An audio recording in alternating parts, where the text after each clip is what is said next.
बंधुओं, आज अखिल भारतीय कुर्मी क्षत्रिय महासभा संत कबीर नगर के तत्वावधान में माटी फाउंडेशन परिसर में स्वर्गीय सरदार वल्लभ भाई पटेल पूर्व गृह मंत्री भारत सरकार की जयंती का आयोजन किया गया है। बंधुओं, सरदार वल्लभ भाई पटेल अप्रतिम व्यक्तित्व के धनी थे। जिस समय हमारा देश गुलामी की बेड़ियों से मुक्त हुआ, उस समय बड़ी विकट परिस्थिति थी। हमारे देश के अंदर 565 छोटी बड़ी रियासतें और तालुकेदार थे, जिनका एकीकरण करके संपूर्ण भारत को एक करना बड़ा ही दुरूह कार्य था।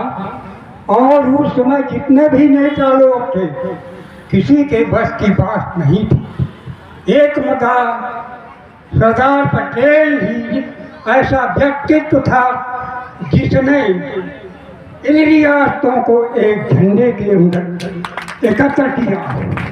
दोस्तों, 3 रियासतें उसमें ऐसी थी, हैदराबाद, जूनागढ़ और कश्मीर।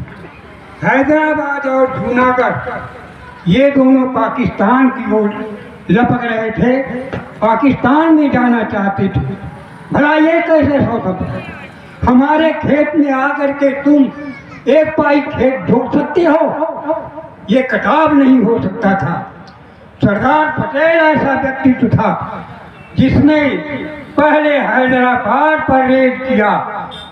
हैदराबाद शिकस्त हो गया, सरेंडर कर दिया, जूनागढ़ डर गया, उसने स्वतः अपने आप सरेंडर कर दिया। साथियों, रह गया कश्मीर का मामला। कश्मीर के राजा बाबू हरि सिंह झूला झूल रहे थे, कभी कश्मीर कभी दिल्ली। इस तरह से आने जाने में उन्होंने इतनी देर कर दी। इसी बीच पाकिस्तानी सेना ने कवायदियों का वेश धारण करके, थे सैनिक लेकिन लंबी कमीज, लंबा सलवार, हाथ में राइफल लिए कश्मीर पर आक्रमण कर दिया। बंधुओं, सरदार पटेल ने जब अपनी सेना भेजी और भारतीय सेना कवायदियों के देश में जो सैनिक आए थे उनको मार करके भगाना शुरू किया और उनके अधिकृत का क्षेत्र का कुछ हिस्सा अपने कब्जे में लिया, शेष उनके कब्जे में रह गया। इसी बीच डरपोक पंडित जवाहरलाल नेहरू ने इस मामले को संयुक्त राष्ट्र में उठा दिया। नतीजा यह हुआ कि संयुक्त राष्ट्र ने युद्ध विराम की घोषणा कर दी और जनमत संग्रह के लिए आदेश किया। बंधुओं, अगर 24 घंटे का मौका सरदार पटेल को मिला होता तो आज कश्मीर का जो समस्या है, ये समस्या नहीं रहती। ये नासूर हमेशा के लिए समाप्त हो गया होता और संपूर्ण कश्मीर हमारा होता। बंधुओं, कश्मीर के इस तरह से विभाजन का परिणाम, उसका सूल आज हम भोग रहे हैं। आकर कश्मीर में आतंकवादियों ने अपना अड्डा जमा रखा है।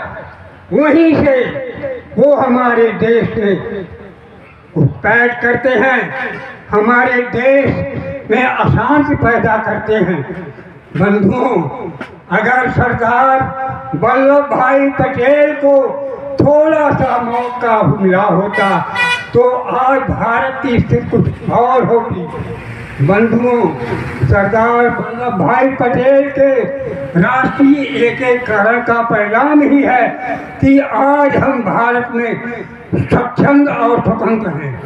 हमारा देश एकता के सूत्र में बंध करके आज प्रगति जिस दिशा में आगे बढ़ रहा है, दुनिया बड़े आश्चर्य चकित होकर देखती है। आज स्थिति यह है कि हम 5वीं से चौथी विश्व की सबसे बड़ी अर्थव्यवस्था बन चुके हैं, और अगर इसी तरह से हमारा देश एक रहेगा, शांति रहेगी, तो हम शीघ्र ही चौथी से तीसरी और 2047 तक हम विश्व में आर्थिक रूप से विकास होकर के विकसित राष्ट्रों की श्रेणी में आ जाएंगे। आज हम सरदार वल्लभ भाई पटेल को कोटि कोटि नमन करते हैं, उनका अभिनंदन करते हैं। आज हमको उनके ऊपर गर्व होता है।